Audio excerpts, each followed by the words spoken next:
अगं तसं नाही, माणसाने निदान असं एवढं तरी हसावं ना. आता तू बघ, किती बी संकट आली तरी त्यांना बत्तीशी दाखवते का नाही, आणि दुसऱ्या बाजूला ते कारलं, त्याला असं वाटतं की ते हसलं तर आपण त्याच्याकडनं पगारच वाढवून घेऊ. खोट्या. अगं कुठं आबासाहेब, कुठं हे कारलं, केवढा जमीन आसमानचा फरक आहे दोघांच्यात. ए खोट्या, आबासाहेबांवरून आठवलं, आपल्याला जाऊन आबासाहेबांची माफी मागायची बरं का. आता काल जे काय झालं त्याचं आबासाहेबांना खूप वाईट वाटलं असेल ना.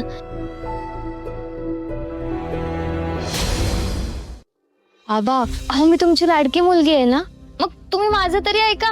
आतमध्ये चला आणि नाश्ता करून घ्या प्लीज. हो आबा, नाश्ता करून घ्या प्लीज. कधीपासून असे बाहेर उभे आहात तुम्ही? चला. मला खरंच भूक नाहीये, उगाच सिधं खाल्लं असतं मी.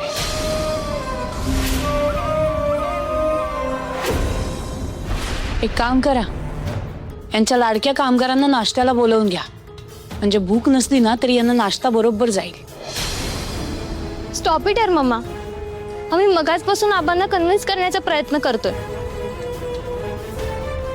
हो, तू काय त्यांना टोमणे मारतेस? आबा, तुम्ही मम्माचं सिरियसली घेऊ नका. तुम्ही आतमध्ये चला आणि नाश्ता करा ना प्लीज. हो बाळा, ऐक ना माझं, मला खरंच भूक नाहीये. भूक लागली की खाईन मी. आबा, जेव्हा मी हट्टीपणा करते तेव्हा तुम्ही मला समजावता, तेव्हा मी तुमचं ऐकते ना. मग आता तुम्ही माझं ऐका. आबा प्लीज, तुम्ही असे सॅड नका ना राहू. हे बघा, तुम्ही असे अपसेट असलात ना तर मग सगळ्यांनाच कसं तरी होतं. माझ्या आबांचा हसराच चेहरा छान दिसतो. आबा प्लीज, तुम्ही असे उदास नका ना राहू प्लीज. उदास नाहीये, काही प्रश्न अचानक समोर आलेत, त्याचे उत्तर शोधायचे आहेत.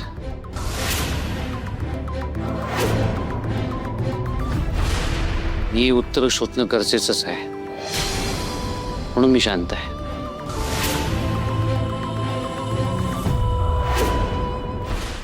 तुम्ही खाऊन घ्या.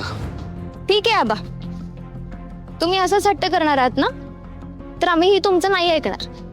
तुम्हाला सोडून आम्ही कोणीच नाश्ता नाही करणार. पट्टीपणा करू, मला खरंच भूक नाही. रत्नावणी ऐका ना. पण तुम्ही आत का नाही येत ते सांगा बघू आधी. भाऊजी, काल जे काही घडलं त्याचा विचार करताय ना.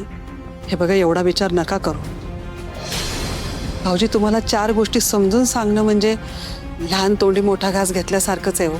पण तरीही सांगते, तुम्ही एवढा विचार करून तुमचे सगळे प्रश्न सुटणार आहेत का? भाऊजी, जे झालं ते झालं.